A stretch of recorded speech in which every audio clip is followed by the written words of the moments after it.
So, does the defense have a case here? Let's bring in criminal defense attorney Brian Claypool. All right, Brian, so now we know one of the prosecutor's daughters, 18 years old, was at the shooting where Charlie Kirk was murdered.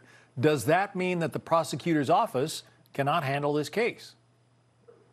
Hey, John, nice to see you again. You too. I've got one word just to describe what Tyler Robinson's lawyers are doing. It's called desperation. I mean, in order to prove a conflict of interest, the rule that applies is 1.7 in Utah. You have to show what's called, John, an actual conflict of interest. Not a maybe, not a possibility, but actual.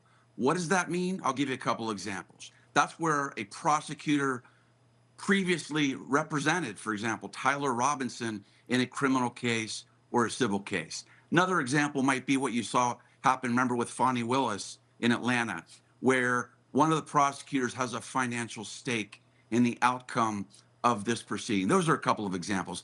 But what the defense attorneys are calling this, John, is an emotional conflict of interest. I haven't seen that in any body of law in my entire career. So this attempt to throw out the entire prosecution team is dead on arrival. One other point I want to make: you can't impute. Let's say the judge found that the prosecutor whose daughter witnessed the shooting, he is conflicted. Well, you can't impute that to the entire prosecution team in Utah County. There's a lot of other prosecutors who have no bias in this case or conflict. So this is never going to fly. And I think what they're doing, John, is they're trying to get, like Josh Ritter said, they're cherry picking too. They want to try to get this prosecution team off so they can get a state attorney general or what's called a special prosecutor appointed who will not seek the death penalty. And what about what he said about this being perhaps grounds for an appeal? They're laying the groundwork for an appeal because, well, I assume they feel that they don't have much of a defense case.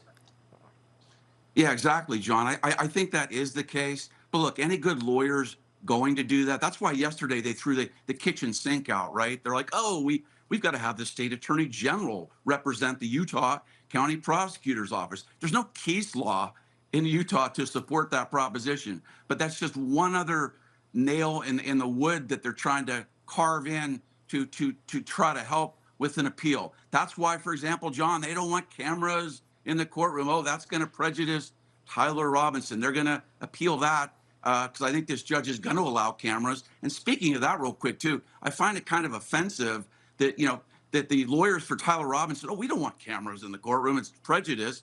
Whereas Erica Kirk and her kids had to witness in live in time, and the whole world has seen what Tyler Robinson, allegedly did to Charlie Kirk.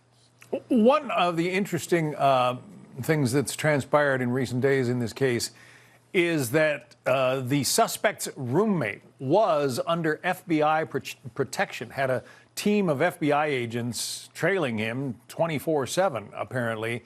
That has now been pulled. The FBI is no longer protecting Lance Twiggs. What does that tell you? Any reason for that?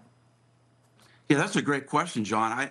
I think that signals that that the prosecution is going to call Twiggs, that's the roommate and the alleged partner of Tyler Robinson, as a witness. Why am I saying that?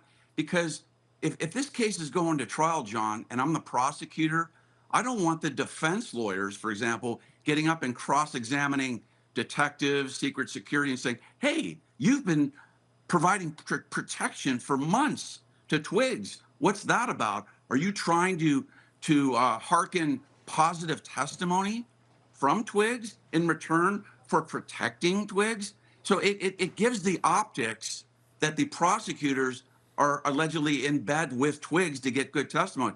I think it's a better idea to distance themselves from Twiggs. He can find his own security if he's in risk. But I actually think it's a prudent move to remove that security.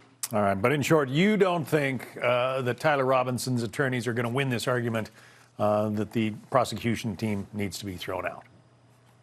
Not a chance at all, John. This is going to be rejected for sure. All right. We'll see what happens. Criminal defense attorney Brian Claypool. Brian, thanks.